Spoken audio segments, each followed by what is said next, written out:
Hi, it's time for Wednesday night story time. It's time we're going to be reading two great stories. One is in because it's summer reading. The theme is Tales and Tales. We're going to enjoy a story about John Henry. And the other one is a story about Nazi, the snake, the spider. And it's so let's get enjoying those stories.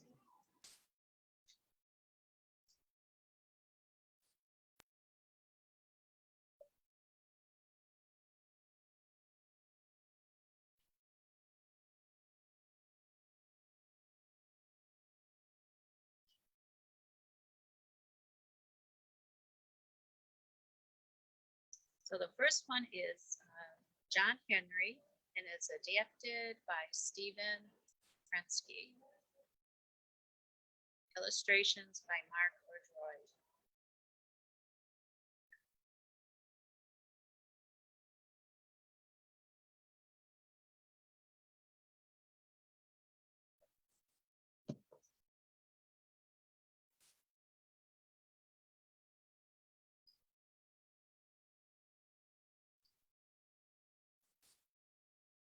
There's John Henry. John Henry is a folklore hero. So many of you have heard, maybe you have heard of John Henry. Perhaps someone mentioned his name or you heard a song about him. Well, John Henry is one of America's tallest tall tale heroes. Some say John Henry drove steel in West Virginia in the 1800s. Some say he worked in the Deep South. Most agree that he was a real man, and his story became a tall tale legend. We call stories like John Henry's tall tales because everything in them is extra big, extra fast, and extra wild. And the truth in these stories might be just a bit stretched. The heroes and heroines in tall tales are as tall as buildings, as strong as oxen, or as fast as lightning. They meet with wild adventures at every turn, but that's okay because they can solve just about every problem that comes their way. Tall tales may be funny and outsized, but they describe the life that many workers and pioneers shared. The people in these stories often have jobs that real people had, and the stories were always set in familiar places. The first tellers of these tales may have known these people and places, or they may have just wished they could be just like the hero in the story. The stories were told again and again and passed from person to person. We call such spoken and shared stories folklore. So, getting a grip. Nobody ever said for sure that John Henry was born with a hammer in his hand, but nobody ever said he wasn't either. He always seemed to be holding one. That was a fact. It's John Henry. While other babies were grabbing onto fingers and toes, young John was busy grabbing hammers. These weren't big hammers, of course. They weighed 4 or 5 pounds at most. John dragged them around behind him, digging ruts in the dirt. Then his papa taught him to walk up and down the cotton fields in straight lines. That way, Papa could plant seeds in the ruts afterwards. Okay. Oh, there's some squawking hens. By and by, John grew strong enough to lift his hammer. First thing he did was swing it around. It was the second thing he did too, and the third. There he is, swinging his hammer. Left, right, up, down. John Henry was not too picky. He just liked to feel the hammer in his hand and the whooshing sound it made cutting through the air. There he is, swinging it around.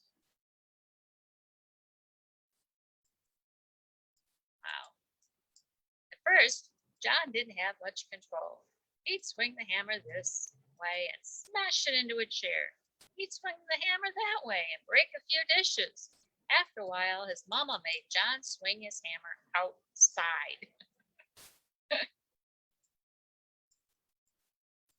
I guess she wanted a few less broken dishes. There was a lot more room, and things weren't so delicate. Still, all the trees on the Henry farm had dings and dents. They showed where young John had passed by. Couldn't knock the trees down and break them, apparently, but he could ding them. One day, John's folks got the notion of putting his swinging to good use. They taught John to pound fence posts into the ground. John took to the job straight away. He started with small picket fences. Soon he moved on to bigger things. Up and down the country John went, planting fence posts wherever they were needed. John hardly ever stopped for rest. If his right hand needed a break, he simply shifted to his left. Sometimes he used both hands to hit two posts at the same time. Nobody could match John Henry once he got rolling. Folks came from all around to watch him. He was a wonder, no doubt about it. Wow, look at him. Standing around watching him swing the hand. Maybe I would have asked him to take a turn. Following the tracks. John Henry liked building fences, tall or short, picket or post. It made no difference to him. All he wanted was to stay busy. Folks could hear John whistling as he marched to work. He probably whistled at work too, but it was hard to be sure. John's pounding hammer made so much noise. There he is, two hammers.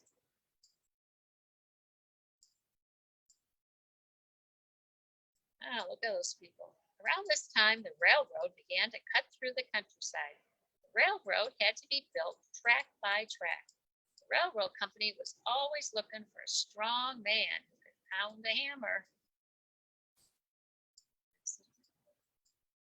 Here it is, a locomotive. It was hard to miss John Henry. He stood a head above most men.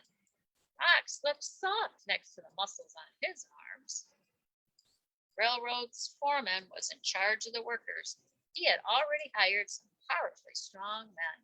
One fellow could spit nails into a board so hard that he didn't need a hammer. Another worker was so strong that he bent a rail into a heart for his favorite gown. Wow, spit nails into that's pretty amazing. But nobody could match John Henry. His job was to pound stakes into the ground or solid rock. When the stakes were removed, they left big holes. Other workers filled the holes with explosives. Each blast blew away part of a hill or mountain in the railroad's way. Wow. There's a heart. Heart-shaped. Oh, look at him. He's big. Other men needed 4 or 5 whacks to drive in a stake. Henry and his 14-pound hammers needed only 1. Whoa. Swish went the air as John's hammers swung down. Clang went the stake. As the hammer drove it home, the ground shook from the blows in every direction. Folks who didn't know better thought a giant was passing by. Once John found his rhythm, his hammerheads glowed burning red. Few even melted right off their handles. When John remembered, he cooled off his hammers in a lake or stream. Sometimes the steam rose so high, people feared a volcano had erupted.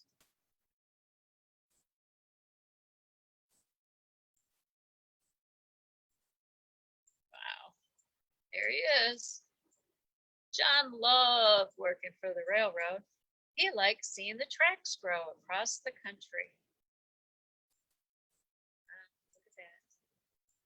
Each night he went to sleep dreaming of the trains to come, and each morning he awoke ready to make that day come a little sooner. Big Bend Tunnel. Thanks to John Henry, the railroad was laying down track way ahead of schedule. John was never one to brag, though. He let the sound of his stakes do his speaking for him. Of course, not everyone gave John Henry credit for doing all the work himself. Some people said the rocks were afraid of him. They claimed the rocks shattered in nervousness just at the news John was coming. John Henry only smiled when he heard such things. If he knew better, he kept it to himself. But ordinary rocks were not John Henry's only problem. Looming in the distance was Big Bend Mountain. Oh no, what's he going to do about Big Bend Mountain? It was too big to go around, and it was too steep to go over. So all the railroad could do was keep going straight. That meant digging a tunnel right through the middle. Now, Big Bend Mountain wasn't the tallest mountain anyone had ever seen, and it wasn't the widest, but everyone agreed right off that it was the most ornery mountain east of the Mississippi River. The first time someone tried to pound in a stake, it snapped in two. Whoa. The second time, the stake crumbled up like an accordion. And even when the stakes went in, they barely made a dent. It was almost like the mountain was laughing at them. More than 2 years went by, and still the tunnel wasn't done. John Henry himself was clearing 10 to 12 feet a day. The air was filled with dust and smoke. It was so hard to see, the workers never knew if the sun was shining or not. On rainy days, the soot and mud stuck to everyone. Then men looked like statues coming to light. The work was dangerous too. Dozens of men were hurt or killed building the tunnel, but the men who were left weren't about to give up. The last contest. One day, a salesman showed up in a railroad camp. He looked fancy. He talked fancy. And he had with him a fancy steam-powered drill. Big Bend Mountain was still causing a whole lot of trouble. Here's a fancy man. So it was no wonder that the foreman stopped to listen. This was no ordinary drill, the salesman claimed. It was a truly amazing machine. It could make the work go faster. It could outdig any man alive. Why, a machine like this was better than 10 men. What do you think John Henry's going to think of this one? John Henry could hardly believe his ears. He stepped right up to speak. A machine couldn't be part of a team, he said, and it took a team to build a railroad. The salesman had said the machine could be 10 men. How about just one? John would like to see the drill try to beat him. So the railroad set up a contest to see who was right. How many 3-foot poles could John Henry and the drill make in an hour? The whole camp gathered around to watch. Salesman ran the drill down one track. John Henry began pounding his 14-pound hammers down another. Who's going to win? Well, they went at it all morning. The steam-powered drill hissed and whined like a caged animal. John Henry was quieter. He whistled softly in rhythm with his blows, but the sweat was washing down his back, made little rivers in the dirt. Who's going to win? Any guesses? Soon the dust rose up as thick as a deep fog. It was hard to see clearly, but everyone still could hear the cold steel of John Henry's hammers and the whirring of the steady drill, and knew the contest ended. There's the holes. The dust settled. All holes were measured. The steam drill had dug 3 holes as round and as clean as you please. But John Henry looked back over 5 holes of his own. That made him the winner. Yay! And John Henry raised his arms in victory. His fellow workers stomped and cheered, but the price of winning was high. What's going to happen? Even before the last cheers passed away, John staggered on his feet. The crowd was suddenly quiet.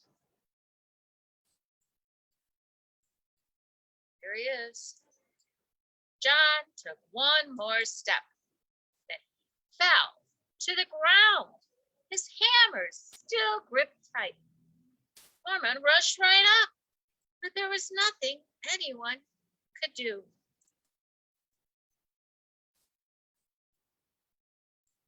John Henry was gone. The machine couldn't beat him, but it had cost him his life.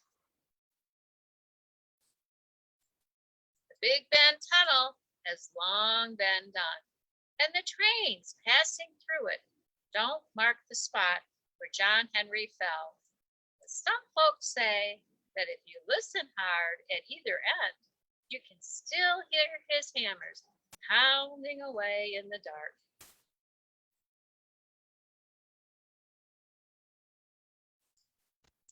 So, what did you think of that story, the legendary John Henry?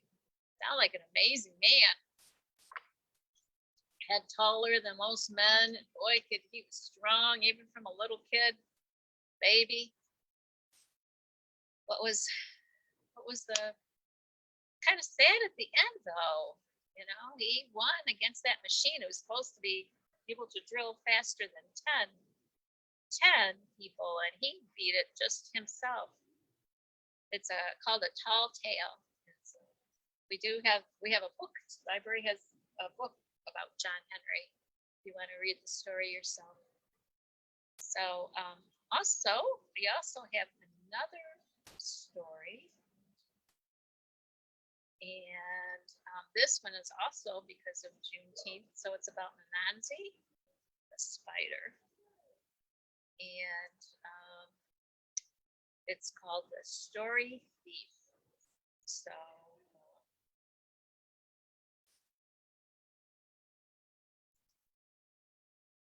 let's enjoy that story. It's by Andrew Buzik Peters.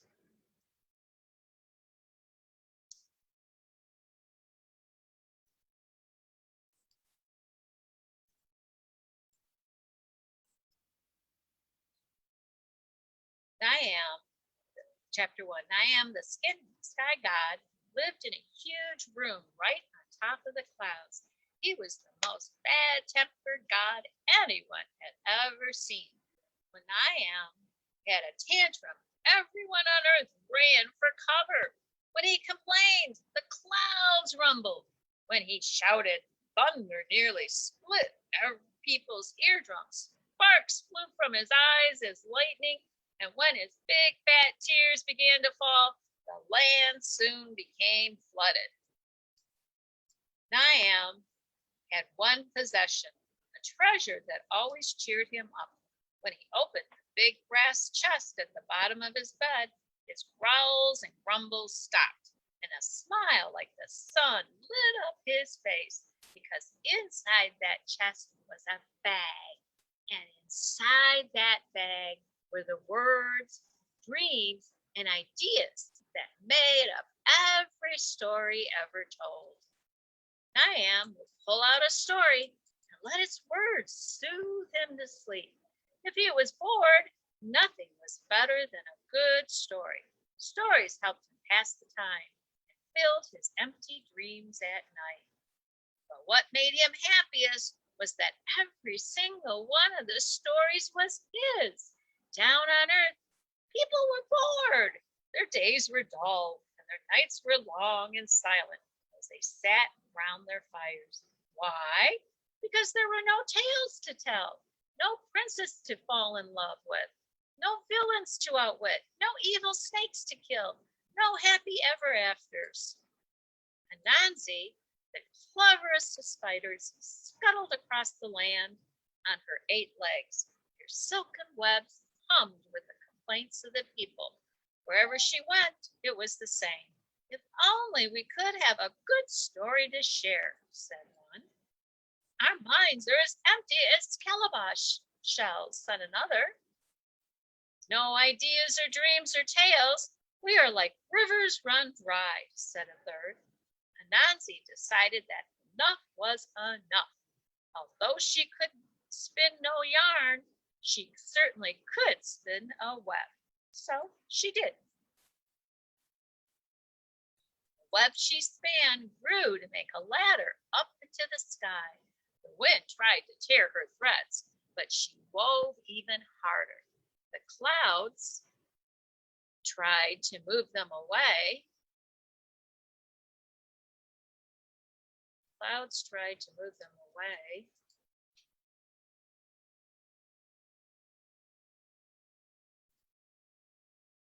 Let me retry that again.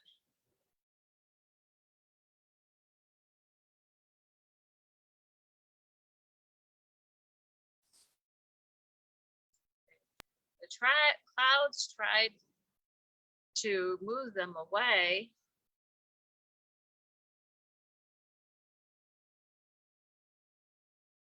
But she held on tightly and wrapped them round with her sticky silk. At last, she knocked on Niam's door. Who is it? The sky god boomed. Anansi, the cleverest of spiders. Naomi opened the door. And what does Anansi want with Niam, the sky god who sees everything? Anansi crept into the room, hoping that the god wouldn't step on her and squash her flat. I've come for your bag of stories, the spider stuttered. You have you? Niam roared. And you think you can just walk in here and demand my most prized possession? Yes, Anansi puffed up her little chest and tried not to look terrified. Well, you are brave, Niam stroked his beard and thought for a moment. I tell you what, if you can bring me Moramboro, the tribe of hornets whose stings make you swell like a balloon, Asipo, the leopard with teeth like daggers, and Mimotea, the invisible fairy who dances with where nobody knows, then and only then can you have my bag of stories. Easy peasy, said Anansi. Not a problem. I'll see you tomorrow then.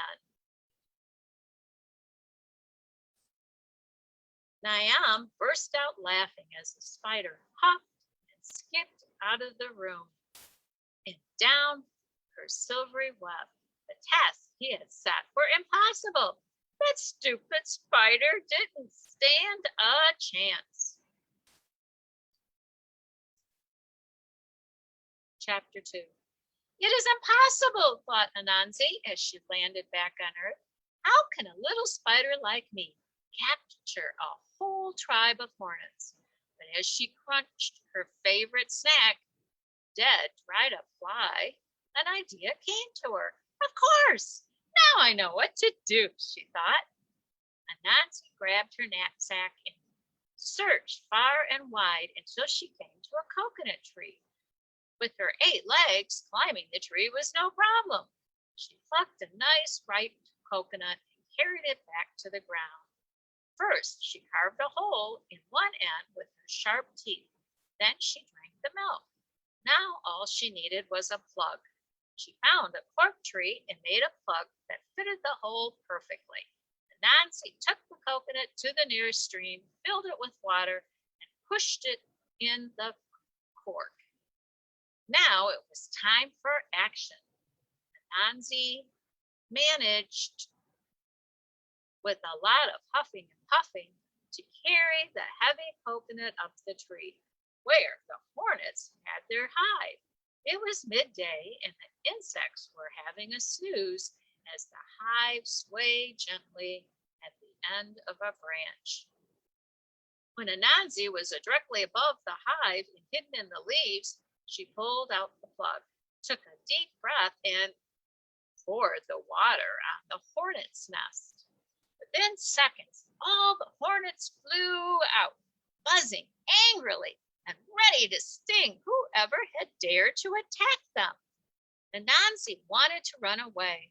What if her plan didn't work? This wasn't her idea of fun, but there was no going back now. Oh, great and peaceful, graceful Minoboro, whose stings are as savage as spears, I salute you, she said. The queen hornet, who was twice the size of the others, looked up at the branches as she replied, Show yourself, invisible voice. We are going to fill you with so much poison that you will burst. But I've come to help, said Anansi. The rains have come and your hive is leaking.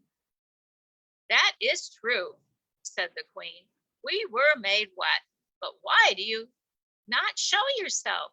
We don't know who you are, and we do not trust you. Anansi parted the leaves. I am Anansi, the kindest of spiders, she lied, and my heart felt heavy when I thought you might lose your home. The queen bowed. It is good of you to think of us. Our hive is ruined, and we are in trouble. The queen believed her. Anansi couldn't believe her luck. Those hornets had stings bigger than their brains. Dear queen, I have a new home for you. Look, Anansi pulled out the coconut. The moment you fly in, I shall remove your old hive and weave a cradle for this new one. The queen was delighted. She turned to her tribe of hornets and commanded them to follow. Then, buzzing, they flew straight into the hole at the end of the coconut. And the last hornet flew in. Anansi took out the plug and pushed it in. I've got you now, she cried with delight. Anansi, the cleverest of spiders, but not the most kind, has captured Minoboro, the tribe of hornets whose stings make you swell like a balloon.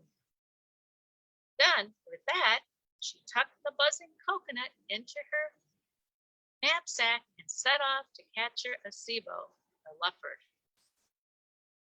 Chapter 3. Asibo the leopard was bored.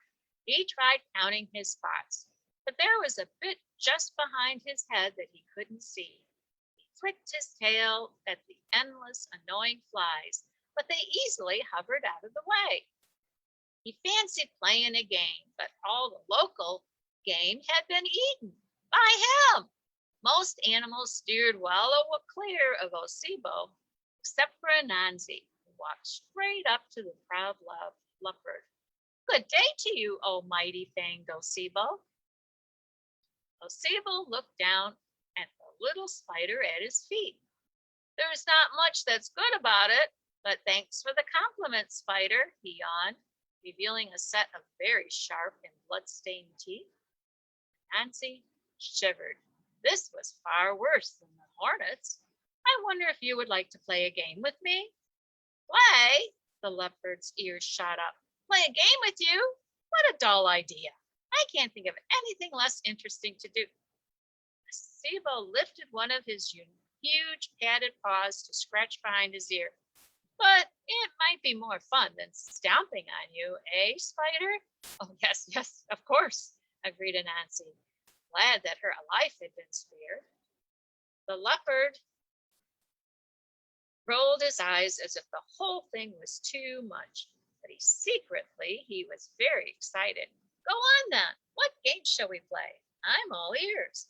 Well, Anansi tried to look like she was thinking deeply. Then suddenly her eyes lit up. How about the tie you up game? Never heard of it. Is it fun? I could do with a bit of fun. It's so funny that tears will be rolling down your face. I promise, said Anansi. The game goes like this. I roll over and you tie me up, then you untie me. You roll over and I tie you up, then I untie you. Whoever makes the best knots wins the game. Said Sibo suspiciously. That's a very strange kind of game. Trust me, once we start and you get the hang of it, time will fly by. The leopard looked around. The sun sat still in the sky, blazing hotly. The flies buzzed around, doing their best to be annoying. It really didn't sound like the most exciting game in the world, but it was better than doing nothing. All right, then I suppose I should start by tying up your 8 skinny legs, he said. Of course, oh lightning-limbed leopard, agreed Anansi. However, seeing as you're so clever and will obviously win, why don't we get my turn over with and done with? You see, I'm not very good at tying knots. Well, if you insist, said Osibo the proud, but rather stupid, leopard, rolled over and stuck his legs in the air. Go on then. Show me how terrible your knots are. Now everyone, apart from Osibo that is, knows how good spiders are at weaving webs. Within seconds, Anansi had tied him up so tight that the leopard was firmly trapped. Can you move your legs? Asked Anansi. No, not in the slightest. I have to say that I'm actually quite impressed by your knots. Sibo smiled. In fact, I think I'm beginning to enjoy this game. Right. My turn now. Untie me. I didn't hear the magic word, said Anansi. Osibo pouted. Untie me, please. I'm afraid not, joked Anansi. For, you see, the hunter has just been hunted. Osibo, the bound-up leopard, began to cry in shame. You tricked me. It's not fair, he wailed. But I didn't break my promise to you. Didn't I say that the tears would be rolling down your cheeks? Then with that, Anansi pulled Osibo into her knapsack and set off to find Pinotia, the invisible fairy who dances when nobody knows. Chapter 4. Anansi's final task was the hardest. How am I going to find an invisible fairy? It's impossible, she sighed. Niam has defeated me. I might just as well give up. But then she thought of all the miserable people who had no stories and greedy, selfish Niam keeping this treasure all to himself. Anansi sat down on her web and thought, and thought, and thought. That's it, she cried. The wise man had once told her that fairies love to eat porridge, especially if there is honey in it, and with that fact in her head, the rest of the plan was simple. Anansi scuttled down to the river and dug out a lump of clay. With her 8 legs, it was quick work to carve the soft material into the shape of a monkey's body. She took another lump and stuck it on a stick. This soon became a monkey's head, with the stick as the neck. Then the spider raided her larder and found a big bottle of sticky molasses. She poured this over the monkey's sculpture until it was covered from head to toe. Finally, Anansi made a pot of porridge. She ate half of it, as all the work had made her hungry. She poured the other half into a bowl and drizzled some honey over the top. Then she placed the bowl in the monkey's lap. Nancy hid behind the monkey's body, holding the stick with the head on it, and waited. The scent of the porridge drifted away on the breeze. At last it reached the nose of Motia, the invisible fairy who dances where nobody knows. Moatia's nose twitched. What is that delightful smell? She wondered. She started to dance towards its source. I must find out. As she danced, her tummy began to rumble so loudly that Anansi heard and knew that the fairy was on her way. When she reached the monkey, the fairy stopped. Good day, monkey. Behind the monkey, Anansi tilted the stick. The monkey bowed its head. May I share some of your porridge, please? Asked Motia. The monkey nodded its head. A spoon rose up in the air and a pair of invisible lips took a bite. This is delicious. Did you make it? Monkey nodded its head. May I have some more? The monkey nodded its head. The fairy tucked in and ate her fill. She wiped her lips and studied the monkey. What is your name, oh monkey, who creates such wonderful feasts? This time the monkey shook its head. Why don't you speak? It's rather rude, you know. The monkey shook its head. Are you insulting me by not opening your mouth? The fairy started to grow angry. The monkey nodded its head. How dare you not address me? The fairy lost her temper and struck the monkey on the shoulder. Her hand stuck fast. What's this? Let go of me, you brute! She put her free hand on the monkey's other shoulder to try to pull herself away, but that hand stuck fast too. She tried to kick the monkey, but her foot glued itself to its stomach. In seconds, the fairy was trapped. Greeting, Motia, the invisible fairy who dances where no one knows, except me, that is, sang Anansi, jumping out from behind the monkey. You tricked me! It's not fair! Cried Motia. No, I didn't. I simply gave you a nice meal, and in return, you can do me a big favor. Then, with that, Anansi bundled the fairy into her knapsack and set off to see Naomi, the sky god. Chapter 5. Anansi dragged her heavy knapsack up the ladder into the clouds. Puffing and panting, she arrived at Naomi's door. Knock, knock, knock. Go away, thundered the sky god. But I brought you what you asked for, said Anansi. Impossible, shouted Naomi, opening the door. Prove it. Oh dear, sighed Anansi. Well, you did ask. She entered the knapsack and poured out its contents. As the coconut rolled across the floor, the plug popped off. In Malboro, the tribe of hornets flew out.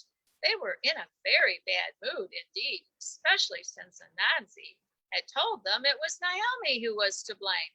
Oh, ah, ah! Screamed Naomi, hopping up and down in agony as the hornet stung him in revenge, before flying out of the open door and back down to their hive. Osebo, the leopard, tumbled out next. Anansi was only too happy to untie the huge beast and let him loose. Osebo took one look at Naomi and roared louder than any storm. Oh, please, don't hurt me, cried Naomi. He leaped onto his bed and ran round the room, trying to escape the leopard's sharp fangs. But Osebo pounced and brought the sky god crashing to the floor. Now let me see, said the leopard. Shall I eat you, or shall I not? I do so hate decisions. Please don't, quivered the once proud sky god.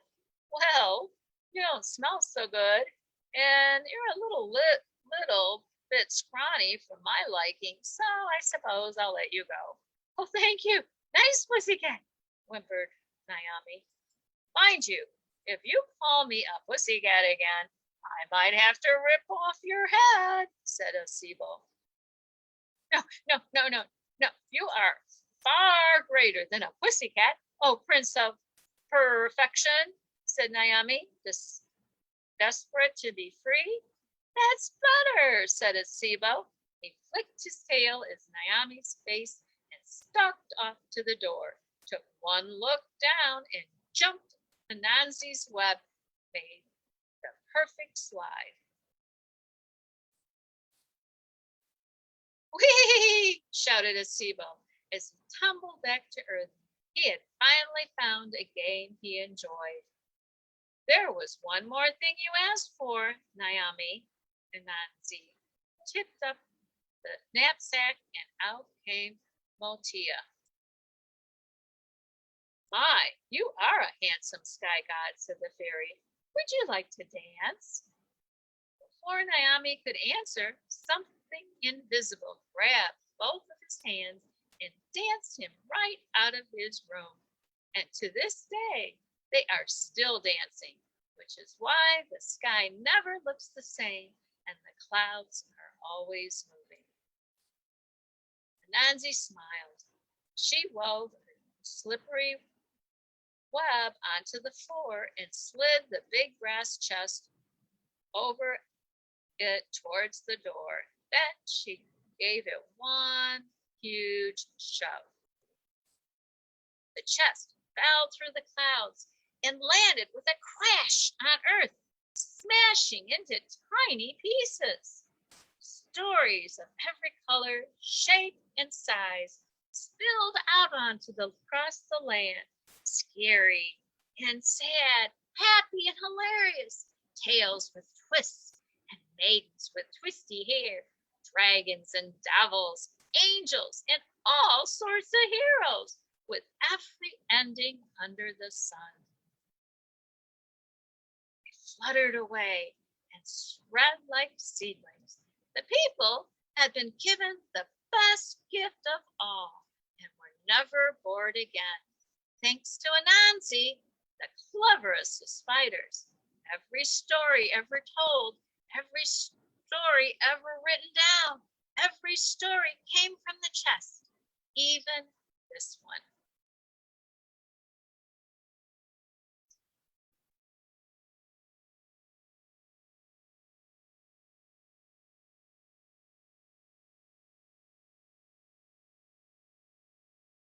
So, did you like the story about Anansi, the clever spider who did all these impossible things?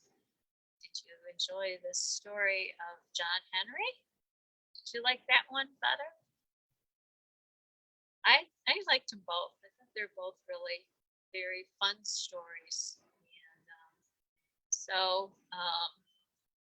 hope you enjoyed these stories as well. Tell me what you think. Make a comment on Facebook. I'd love to hear what you thought of these stories. And just to remind you that tomorrow at 2 o'clock, we're having healthy community, healthy schools program at 2 o'clock. And then Grandma Reads a Story is going to be on at 3:30. So, and don't forget, there's lunch off the truck every day at the Pontiac Public Library. It comes around 12:20, 12:30. Today, I guess it got here a little late, 12:40, but it's kind of unusual. If you come, get lunch off the truck, and you can also sign up for summer reading or let us know how long you've read, and you can collect some of your prizes. And so that's a really good thing. Summer reading is going on through the middle of August. So this is Bonnie Balda from the Pontiac Public Library, wishing you a healthy and happy day. Let me know what you think. Which story did you like the best? And these stories were because the summer reading, Tall Tales and Tales and Tales. And also because of the new holiday, Juneteenth. So these are African stories about African Americans. So have a good day. Goodbye.